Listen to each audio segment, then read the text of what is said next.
Today we're going to do a shot with lots of movement. We're going to do a ballet dancer, we hope, jumping in the air. The studio's not that big, but we're going to do it. And we're going to do it in a special way. We're going to try and get movement behind her and then stop her. But I'm going to try it with speed lights.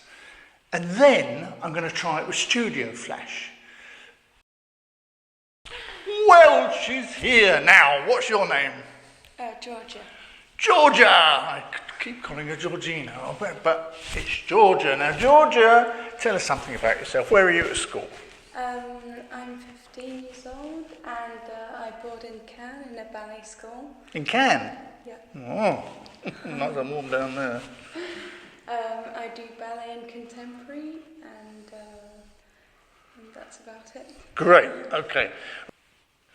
Well, let's have a quick look at the equipment we'll be using for this. This is just a bog standard 600 speed light from Canon, 600 EXRT from Canon.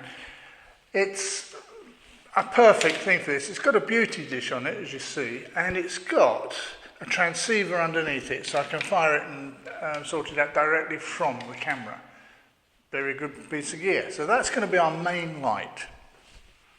Now, coming from the other side, I've got the Canon 580 EX2, again with the transceiver on it, and that's shining straight on the background. That's very simple. Well, I'll show you from further away exactly where they are set, but firstly I want to show you something else.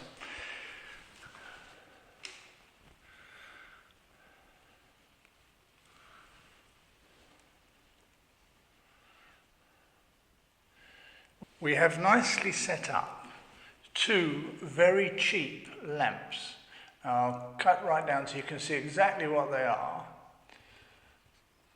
Economic bulbs, and I think they're the 75 watt economic bulbs in a couple of reflectors. Now the reflectors aren't the same. They come from boot sales or anything. Let's have a look at them from the back. So from the back, you can see exactly what they are. One used to be hanging over my dining room table, and the other one, I think I got at a boot sale somewhere. So nothing very serious, just a few clamps holding them on a stand. But it gives daylight, because those are daylight bulbs. Now I've also got, up here, some tungsten bulbs. Well, they're halogen, but they give out real tungsten colour. So I'll be mixing all those in a photograph and we'll see how we get on. Now I'll show you all those in place. Now you can see my sartorial elegance. The important thing when you're taking pictures with a model is not look better than the model. So this is how I dress. Now here's the light with the beauty light, the beauty dish on. That's sitting there, that's on full power. And that's on full power because the beauty dish does eat a bit. And I want lots of depth of field because I'm not going to be using autofocus. And I'm not using autofocus because I'm not sure where she'll be and it'll cause problems with the long exposure, which I'm going to tell you about. This one is set on half power directly onto the background. Now, obviously, I will play around with that. So, let's try and explain the picture. She will come into the image on a long exposure, and the exposure will be somewhere between half a second and a second. So she will start here. She will be exposed by these two lamps while she advances. So I will fire the shutter here, and as she advances, that will flash. And that will flash later because the shutter curtain is on second curtain synchronisation. Now that's for the beginners. I'll do a lesson just on that. But it's really making the flash go off at the end of the exposure rather than at the beginning. Therefore, as the shutter opens, this is exposing, leaving a trail behind me. Gets to here, flash, that's going to stop me. So that gets this nice movement, stop. That's what this picture's all about. Okay, now we're going to see what she can do. We've got a very, very reduced space to work in. So I'm just going to get her to move and show me what she can do. So if you could make a couple of movements. Very nice. Now that could look really nice with it flowing. Just try it again and try and get as high as you can in the space. Very nice. Okay. Right, now let's get on with taking some pictures. Can you start a little bit further back? That's it. Okay, if you can start there, and then as soon as you move, I'll start to shoot. That looked very good. The flash went off just as you were in the right position. Let's try another one like that.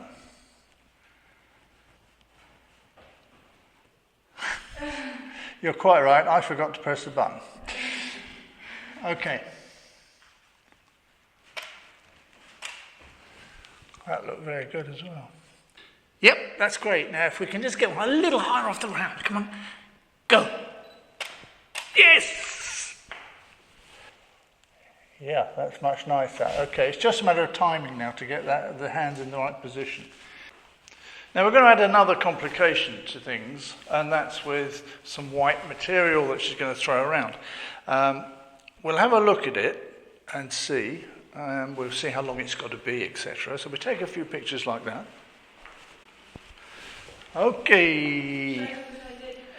Get as much movement as you can in the white material. I think that's the best thing. Okay.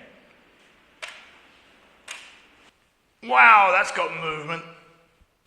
And as a matter of interest, that's f11, a sixth of a second at 100 ISO.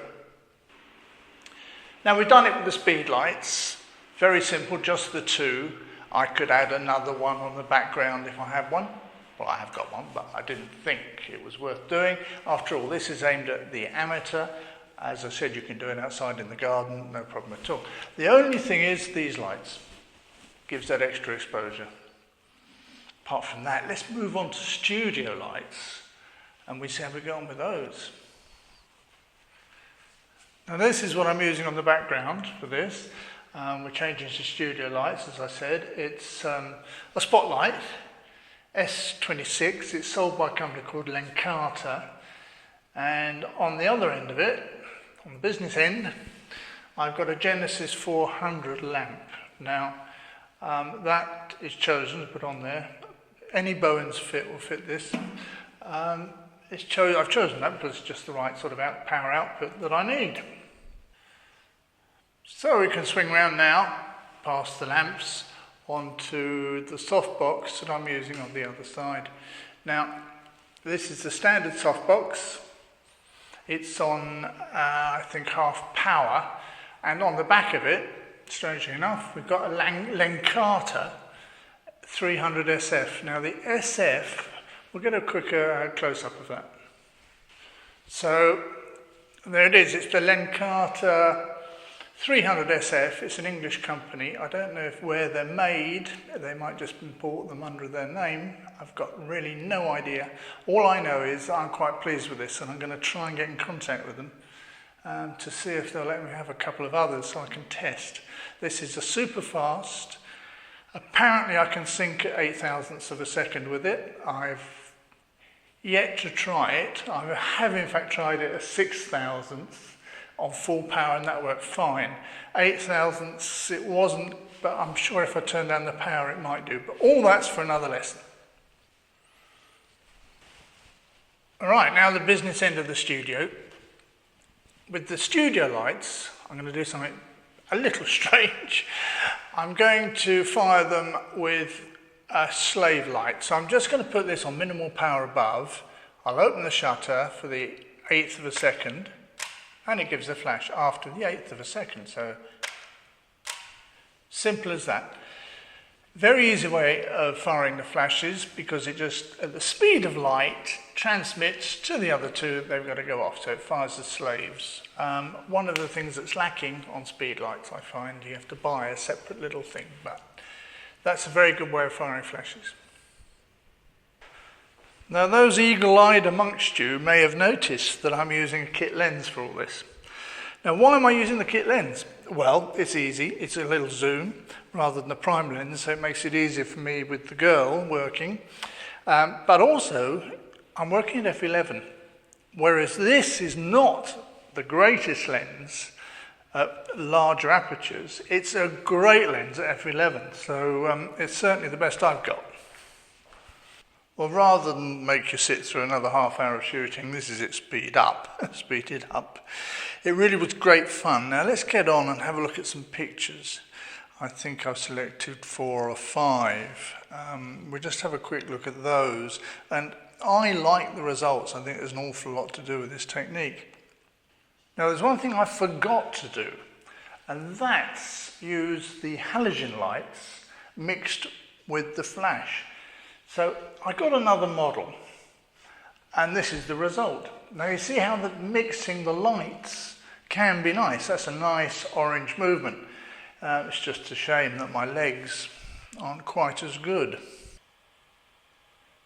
Well, I thought we'd finish looking at Georgia. She looks a bit better than me, so I'll say goodbye. I hope you've enjoyed it. Thanks to Georgia and her mum for driving her. There's also a shop I'd like to thank. It's the Couleur de Danse in Toulouse who lent us the dress.